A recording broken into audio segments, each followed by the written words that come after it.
mynews.studio. In Goma, when the new solar street lights were switched on, people gathered and danced through the night. It really makes you wonder, can clean energy do more than just power homes? Can it actually help rebuild a community? Today is July 3rd, 2025. Let's dive into what's happening with the solar mini-grid in Goma. Just a few years ago, most people there didn't have electricity, or they relied on diesel generators, right? That's right. Diesel generators were the norm, noisy, costly, and polluting. Now with the solar mini-grid, Goma feels different. The streets used to be pitch dark and risky to walk at night.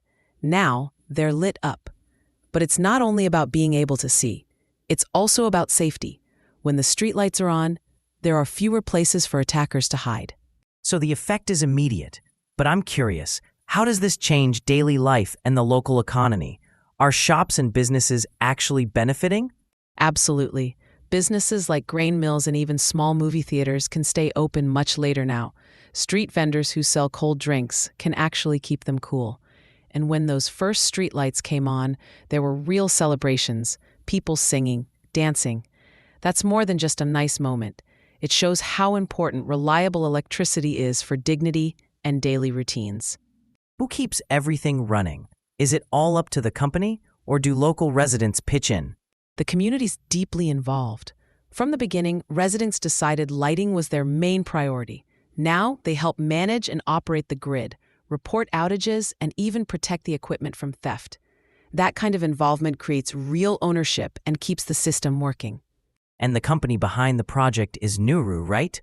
What are they aiming for long-term? Nuru actually launched Congo's first commercial solar mini-grid in Beni. In Goma, their grid is 1.3 megawatts and connects with hydropower from Virunga National Park. They're not only delivering electricity to homes, they're also powering water treatment plants and telecom towers. Their goal is ambitious: electricity for 10 million people in Congo by 2030. That's big, especially given Congo's challenges.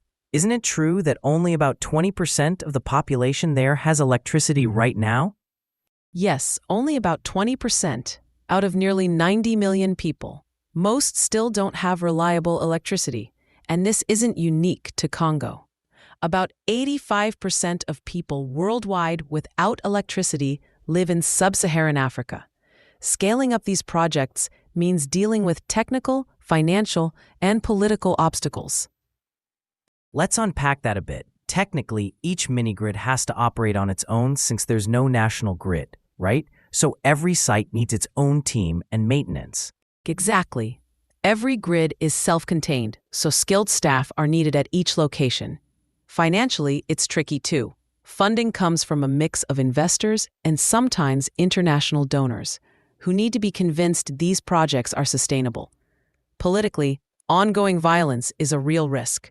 Instability can delay construction and scare off investment. Are there international groups involved here, or is it all local?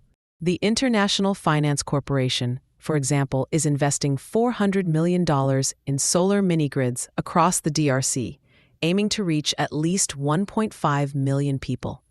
There's also the Beyond the Grid Fund for Africa, which supports projects like an 8-megawatt solar grid in Bunia. What about the impact on daily life, especially for women and young people? It's very direct.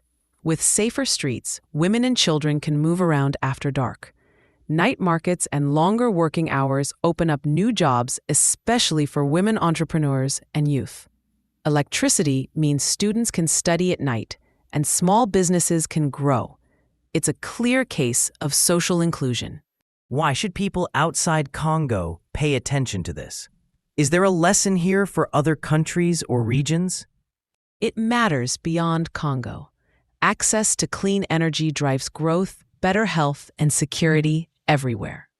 With climate change and energy poverty getting worse, what's happening in Goma shows how technology, investment, and community involvement can overcome big challenges. It's a practical example for other places facing similar problems. So it's not just about electricity. It's about hope, safety, and opportunity. And if these projects can succeed in a conflict zone, what's stopping them elsewhere? Exactly. If it's possible to light up Goma, it's possible anywhere. Thanks for joining us as we explored how solar mini-grids are changing lives in the DRC and what that could mean for the rest of the world. Today, we covered Goma's transformation, the importance of community, some tough technical and political challenges, and why all this matters globally. Thank you for listening. This episode was powered by mynews.studio. Try it now for free.